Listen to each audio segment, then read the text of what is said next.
الحمد لله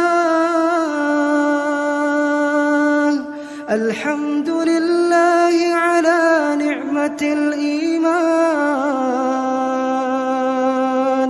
الحمد لله على نعمة الإسلام.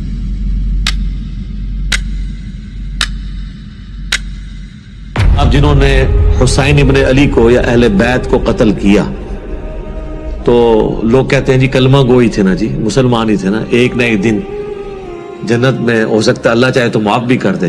تو سر اس کے ساتھ یہ بھی بولا کریں کہ اللہ چاہے تو معاف نہ بھی کرے، کیونکہ ابو داؤد کی حدیث ہے یا قتل نہ حق مومن کا معاف نہیں ہوگا یا شرک معاف نہیں ہوگا. تو دونوں چانسز ہیں، اور یہ اتنا کریٹیکل ایشو ہے کہ جامعہ ترمذی میں حدیث ہے کہ اللہ تعالیٰ کے نزدیک ایک مومن کا قتل اس سے بڑا جرم ہے کہ کوئی شخص پوری دنیا کو تباہ و برباد کر دے. اور اس کو سپورٹیو ایک روایت ہے ترمذی میں ہی، وہ اصول محدثین پر کمزور ہے لیکن اسے سپورٹیو اور حدیثیں بھی ہیں کہ اگر زمین و آسمان کی ساری مخلوقات مل کر کسی ایک مومن کو قتل کر دیں تو اللہ اس چیز کی پرواہ نہیں کرے گا کہ یہ ساری مخلوقات جہنم میں جا رہی ہیں. اللہ زمین و آسمان کی ساری مخلوقات کو جہنم میں پھینک دے گا ایک مومن کے قتل کے بدلے. یہ روایت کمزور ہے لیکن اسے سپورٹیو وہ حدیث ہے جو الموطا امام مالک میں بھی ہے، صحیح بخاری میں بھی، کہ ایک قتل کا مقدمہ حضرت عمر کے پاس آیا تو آپ نے فرمایا کہ اگر اس قتل میں یہ پورا علاقہ کے سارے لوگ بھی شریک ہوتے میں سب کو قتل کروا دیتا ایک مومن کے قتل کے بدلے میں. تو یہ حدیث ٹھیک ہے. بعض اوقات حدیث کی سند کمزور ہوتی ہے، متن اس کا درست ہوتا ہے.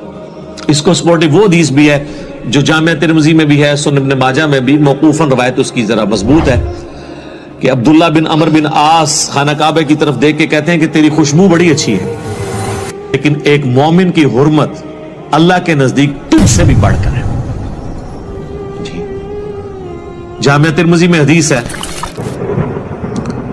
کہ سنن ابی داؤد میں بھی ہے، سنن ابن ماجہ نسائی میں بھی ہے کہ قیامت والے دن مقتول اپنے قاتل کو پیشانی کے بالوں سے پکڑ کر اس حال میں کہ اس کی اپنی رگوں سے خون بہ رہا ہوگا، وہ اپنے قاتل کو پیشانی کے بالوں سے گھسیٹتا ہوا اللہ کے عرش کے قریب پہنچ جائے گا. یعنی وہ اور کہے گا کہ اے اللہ مجھے آج انصاف دلا کہ اس نے مجھے کیوں قتل کیا. یعنی وہ مقتول کا اتنا حق ہے کہ وہ اپنے قاتل کو گھسیٹ کے لے جائے گا. اور اس کا ایک طریق جو سنن نسائی میں اس میں آگے الفاظ ہیں، وہ صحابی کہتے ہیں کہ اے حکمرانوں قتل پر ایک دوسرے کی معاونت مت کرو. یعنی خصوصاً حکمرانوں کو کہا گیا ہے کیونکہ حکمران ہی اپنے وسیع تر مفادات کے اندر دوسرے لوگوں کو قتل کرواتے ہیں، ان کے پاس چونکہ اختیار ہوتا ہے. یہ کتنا کریٹیکل ایشو ہے. اس طرح کی کئی ایک حدیثیں ہیں جو یہاں پہ بیان کی جا سکتی ہیں. ایک اور حدیث جو بخاری اور مسلم دونوں میں موجود ہے، بڑی مشہور حدیث ہے، یوم النحر کا خطبہ. نبی صلی اللہ علیہ وآلہ وسلم نے 10 ذوالحجہ 10 ہجری یعنی آخری حج جو 9 ذوالحجہ کو ہوا اس سے اگلے دن منا میں قربانی والے دن آپ نے خطبہ دیا. بڑا لمبا خطبہ ہے، اس میں الفاظ ہیں تمہاری جان، تمہاری مال، عزت، آبرو ایک مومن کی دوسرے کے لیے ویسے ہی حرام ہے، حرمت والی ہے جس طرح کہ آج کا یہ دن یوم النحر کا دن، یہ مہینہ ذوالحجہ کا اور یہ شہر مکہ، جس طرح ان تینوں چیزوں کی حرمت ہے اللہ کے نزدیک، اسی طریقے سے ایک مومن کی حرمت دوسرے کے اوپر اس حوالے سے ہے کہ وہ اس کی جان، مال، عزت، آبرو کے ساتھ کھلواڑ نہیں کر سکتا. کتنا کریٹیکل ایشو ہے. تو اسلام احترام جان، احترام مال دونوں کے حوالے سے بڑے سٹرکٹ قوانین اسلام کے اندر ہیں. اس لیے قتل ناحق کے حوالے سے اتنی سخت احادیث موجود ہیں. ایک اور حدیث بڑی مشہور ہے جو میں نے کئی ایک لیکچرز میں بیان کی، بخاری اور مسلم دونوں میں ہے کہ سیدنا اسامہ ابن زید کہتے ہیں کہ ایک جنگ میں لڑائی کے دوران ایک کافر جب میری تلوار کے نیچے آیا اور اسے لگا کہ میں اسے قتل کر دوں گا تو اس نے کلمہ پڑھ دیا. میں نے پھر بھی اسے قتل کر دیا. ظاہر ہم بھی ہوتے تو یہی سمجھتے کہ ڈر کے کلمہ پڑھا اس نے، لیکن کہتے ہیں میرا ضمیر مجھے ملامت کر رہا تھا، گلٹ تھا میرے اندر.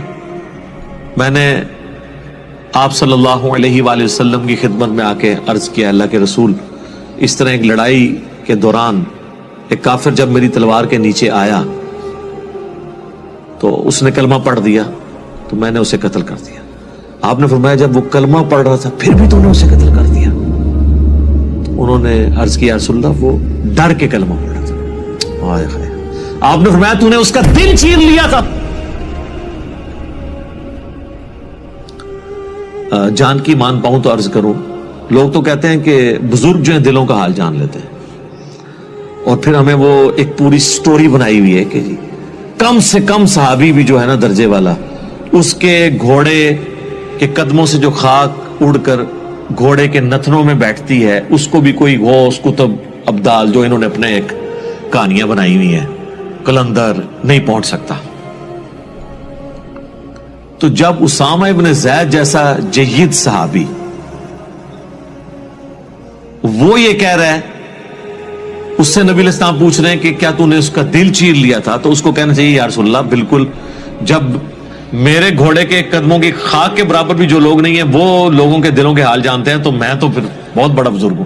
اس زمانے سے کہانیاں نہیں سناؤں ہیں جناب، نہ بنتی ہے نا، سب کہانیاں بنائی گئی. پھر نبی علیہ السلام نے فرمایا اسامہ تو کیا کرے گا جب وہ شخص کلمہ پڑھتا ہوا اللہ کے حضور تیرے خلاف مقدمہ قائم کر دے گا.